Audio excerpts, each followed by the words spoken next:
على سيدنا ومولانا محمد مفتاح باب رحمة الله عدد ما في علم الله صلاة وسلاما دائمين بدوام ملك الله وعلى آله وصحبه وموالاه أما بعد. Ma'asyiral hadirin rahimakumullah. Bacaan kitab Syarhul Ainiyah masih melanjutkan syarah daripada qaulul Imam Al-Haddad rahimahullah ta'ala wa nafa'ana bihi wa bi'ilmi fid dharain amin. Wa bi ishaqihim ilan qala al-muallif rahimahullah ta'ala wa nafa'ana bihi wa bi'ilmi fid dharain amin. Wa dan berkata Al-Imam Ibrahim bin Adham, "I'lam, ketahuilah, annaka bahwasanya engkau la tanalu darajatas sholihin, tidak akan mencapai derajatnya orang-orang soleh, hatta tujawiza sita iqabin, sampai hatta tajuza sita iqabin, sampai engkau melewati 7 hukuman. 6 hukuman. Jadi kalau seseorang ingin mencapai derajatnya orang soleh, dia harus melewati 7 tingkatan ini. Harus melewati 7 macam ujian. Ini baru bisa dikatakan orang soleh.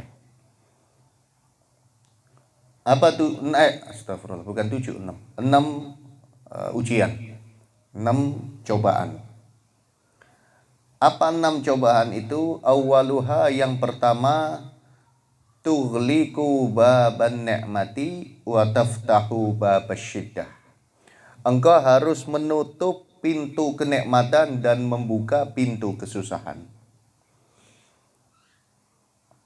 Orang soleh hidupnya di dunia bukan untuk senang-senang, tapi untuk bersusah payah dalam ibadah kepada Allah Subhanahu wa ta'ala.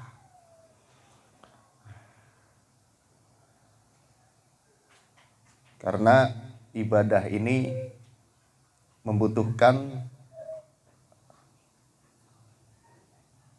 kesungguh-sungguhan, apalagi di permulaannya. Dan semua kesuksesan itu harus didasari dengan sungguh-sungguh. Orang pengen sukses keduniaannya, dia harus sungguh-sungguh dalam mencari keduniaan. Ingin sukses bisnisnya, dia harus sungguh-sungguh dalam berbisnis. Ingin sukses kerjaannya, harus bersungguh-sungguh dalam bekerja. Dan bersungguh-sungguh ini kan susah. Ingin sukses mendapatkan derajat tinggi di sisi Allah Subhanahu wa ta'ala, harus bersungguh-sungguh dalam ibadah kepada Allah Subhanahu wa ta'ala. Siap-siap capek dalam ibadah, siap-siap susah dalam ibadah. Akan tetapi ibadah itu awalnya saja susah, nanti pada akhirnya membawa kebahagiaan. Digambarkan oleh para ulama, orang bersusah payah dalam permulaan ibadah itu seperti orang yang mendaki pegunungan. Susah dia, tapi terus dia daki itu, dia naiki itu gunung, karena tahu nanti di puncak gunung pasti akan indah. Akhirnya walaupun susah payah dijalani terus. Ketika sudah mencapai di puncak gunung, baru dia merasakan keindahannya. Begitu juga ibadah, susah dijalani terus, karena kita tahu dengan istiqomah ibadah akan mendapatkan keindahan, kenikmatan dari Allah Subhanahu wa ta'ala. Sebaliknya, orang yang hanya cari kesenangan dunia, menuruti hawa nafsu, senang memang dia, tapi awalnya saja. Akhirnya dia akan merasakan susah. Itu para ulama menggambarkan seperti orang yang loncat dari atas gunung. Melemparkan dirinya di atas gunung, waktu sebelum jatuh bisa jadi dia menikmati gitu, melihat pemandangan yang indah, seakan-akan dia terbang, tapi ternyata dia jatuh binasa. Begitu orang yang hanya mencari kesenangan dunia. Senang sementara, na'udzubillah. Jadi orang yang mau mendapat derajat yang soleh, derajat orang-orang soleh di sisi Allah, ujian yang pertama, dia harus siap-siap bersusah payah dalam ibadah kepada Allah Subhanahu wa ta'ala. harus susah, harus siap-siap susah hidupnya. Apalagi memang orang soleh ini banyak sekali ujiannya. Dikatakan dalam hadis, idza ahabballahu 'abdan ibtalah. Apabila Allah mencintai seseorang, Allah akan uji orang tadi. Karena ujian itu fungsinya pertama menghapus dosa, yang kedua mengangkat derajat. Bahkan dalam hadis Nabi sampai menjelaskan, satu duri pun, hanya satu duri yang menusuk orang Islam, maka di situ ada penghapusan dosa dari Allah Subhanahu wa taala. Semakin besar ujiannya, berarti semakin besar dosa yang dihapus oleh Allah Subhanahu wa taala. Semakin berat ujiannya, maka semakin tinggi derajatnya diangkat oleh Allah Subhanahu wa taala. Katakan asyadun nasi balaan al-anbiya, paling susah-susahnya manusia balaknya, paling besar-besarnya balaknya manusia adalah para nabi. Kita sering mendengar cerita-cerita tentang bagaimana para nabi itu mendapatkan ujian dari umatnya, ujian dalam kehidupannya. Fal amthal, kemudian orang yang mengikuti para nabi, orang-orang soleh, ulama, amilin, aulia. Tsummal amthal, kemudian yang mengikuti ulama akan diuji terus oleh Allah Subhanahu wa taala. Seperti orang sekolah itu. Kalau mau naik kelas kan harus ujian. Manusia pengen naik derajatnya di sisi Allah harus melewati ujian. Ini ujian pertamanya. Dan anak sekolah itu kalau nilainya tinggi, ujian lagi dia. Karena mau disaring.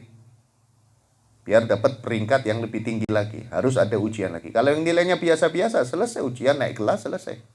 Tapi kalau yang lulus dengan peringkat yang baik, misalkan menjadi peringkat 1, 2 gitu, itu peringkat 1 dan peringkat 2 akan ada ujian lagi untuk mendapatkan beasiswa mungkin. Berarti kan sebelum mendapatkan sesuatu yang tidak didapatkan oleh orang lain, harus melewati ujian dulu. Begitu juga di hadapan Allah Subhanahu wa taala. Semakin baik ujiannya semakin banyak, karena biar tambah tinggi derajatnya, biar tambah banyak lagi balasannya dari Allah Subhanahu wa taala. Yang kedua, watsani tughliqu babal izzi wa taftahu babadz dzulli. Harus menutup pintu kemuliaan diri dan membuka pintu kerendahan diri. Pengen jadi orang soleh, tidak boleh sama sekali merasa dirinya lebih mulia dari orang lain. Pengen menjadi orang soleh, tidak boleh sama sekali dirinya merasa lebih hebat dari orang lain. Bahkan harus merasa dia yang paling jelek. Harus merasa dia yang paling tidak baik. Harus merasa dia yang paling hina di hadapan Allah Subhanahu wa ta'ala. Itu orang soleh seperti itu.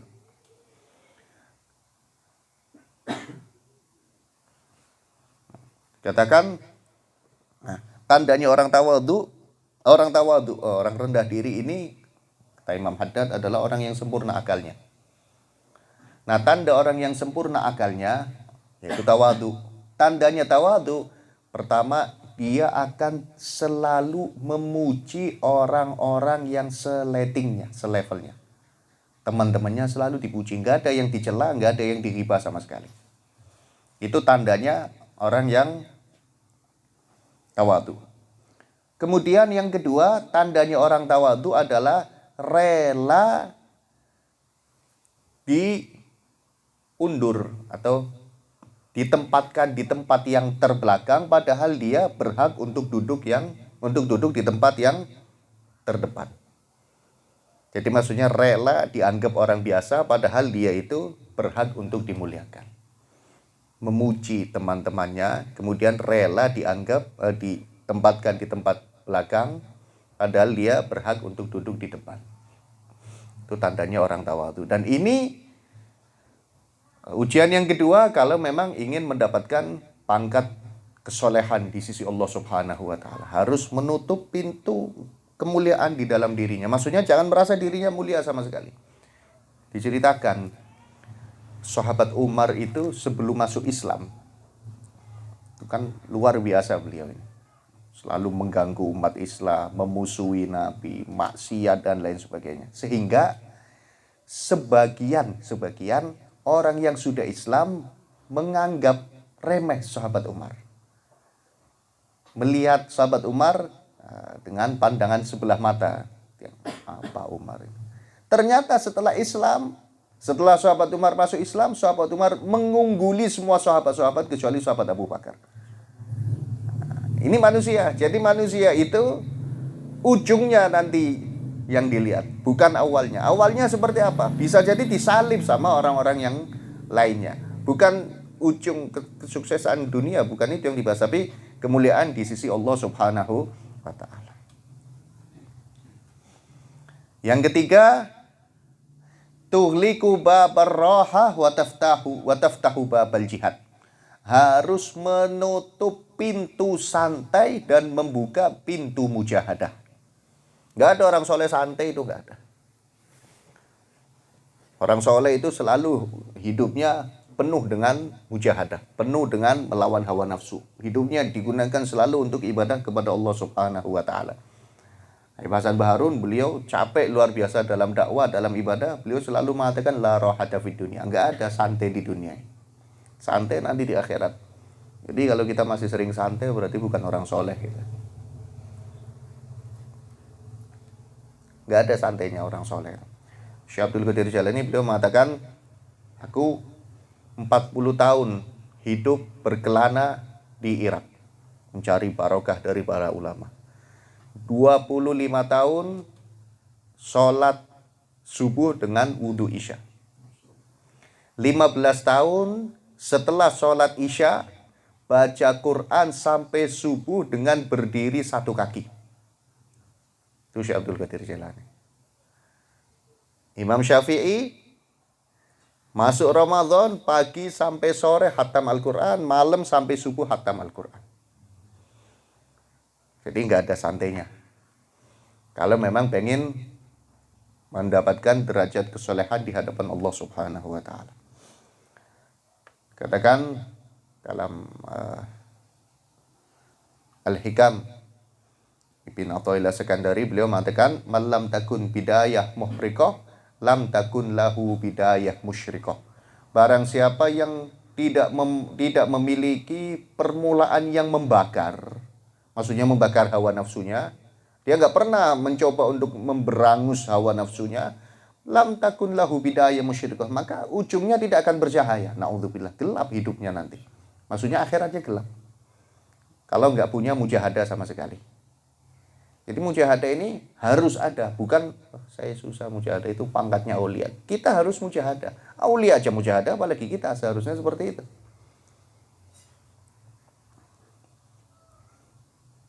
Yang keempat, tughliqu baban naum wa taftahu babas sahar. Harus menutup pintu tidur dan membuka pintu melek. Bukan melek nonton bola tapi. Bukan. Melek ibadah kepada Allah Subhanahu wa taala. Rabi'ah al-Adawiyah itu diceritakan gak pernah tidur sama sekali. Dikatakan, kenapa engkau gak pernah tidur? Rabi'ah al-Adawiyah menjawab, aku takut ketika tidur tahu-tahu dicabut nyawanya dalam keadaan tidur, bukan dalam keadaan ibadah kepada Allah Subhanahu wa taala. Sampai Rabi'ah al-Adawi ini pernah saking ngantuknya jalan sambil tidur. Jadi saking berusaha melek, mungkin udah nggak kuat jalan tapi sambil tidur. Karena digunakan waktunya untuk ibadah kepada Allah Subhanahu wa taala. Sahabat Umar malam nggak tidur ibadah, pagi nggak tidur ngurusi rakyat.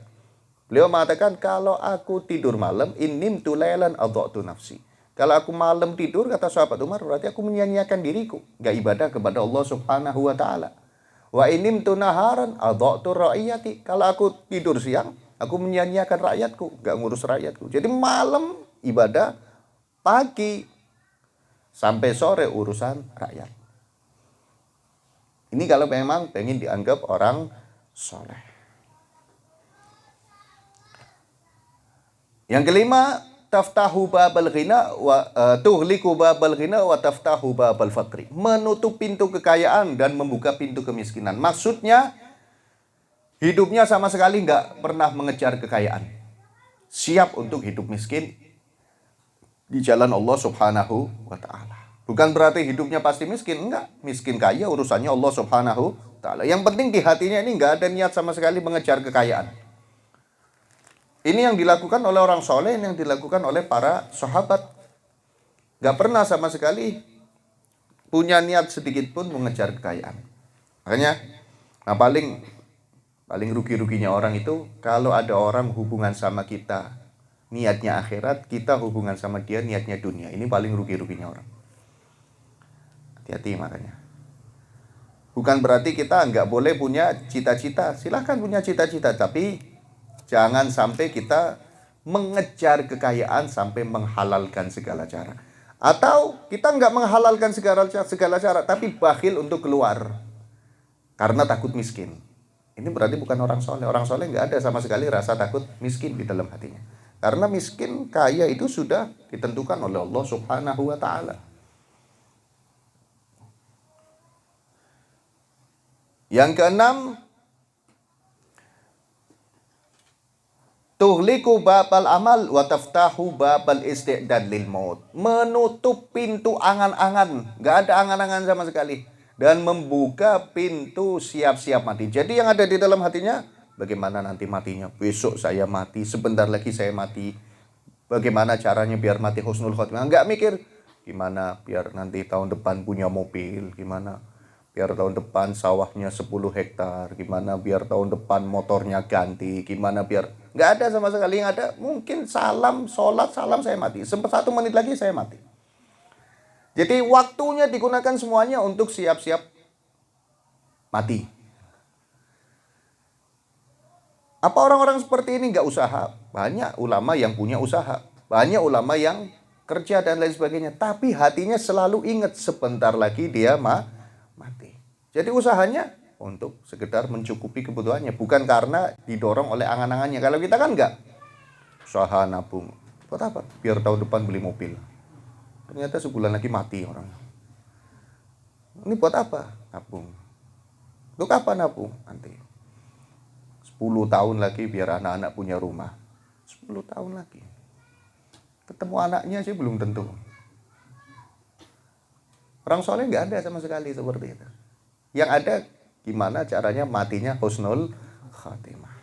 Jadi 6 ini kalau pengen dianggap orang soleh. Pertama, siap-siap bersusah payah dalam ibadah kepada Allah Subhanahu wa Ta'ala. Yang kedua, siap-siap menutup pintu kemuliaan dan membuka pintu kerendahan diri. Yang ketiga, siap-siap menutup pintu santai dan membuka pintu melawan hawa nafsu. Yang keempat, siap-siap menutup pintu tidur dan membuka pintu melek. Yang kelima, siap-siap menutup pintu kekayaan dan membuka pintu kemiskinan. Maksudnya nggak takut miskin sama sekali hidupnya. Yang keenam, siap-siap menutup pintu angan-angan dan membuka pintu persiapan untuk mati.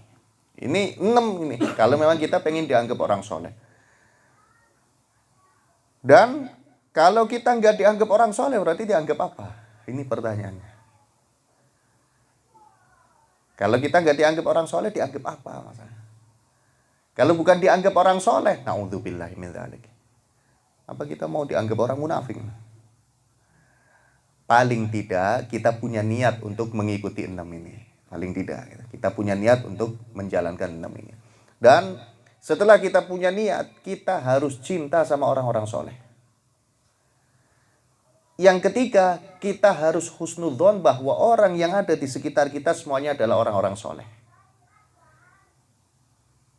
Dengan 3 ini, walaupun kita belum bisa menjadi orang soleh, insya Allah kita akan dikumpulkan dengan orang-orang yang soleh. Maka nafa'allahu bih min alamatil arifillah wallahu a'lam bissawab. Sirrul Fatihah.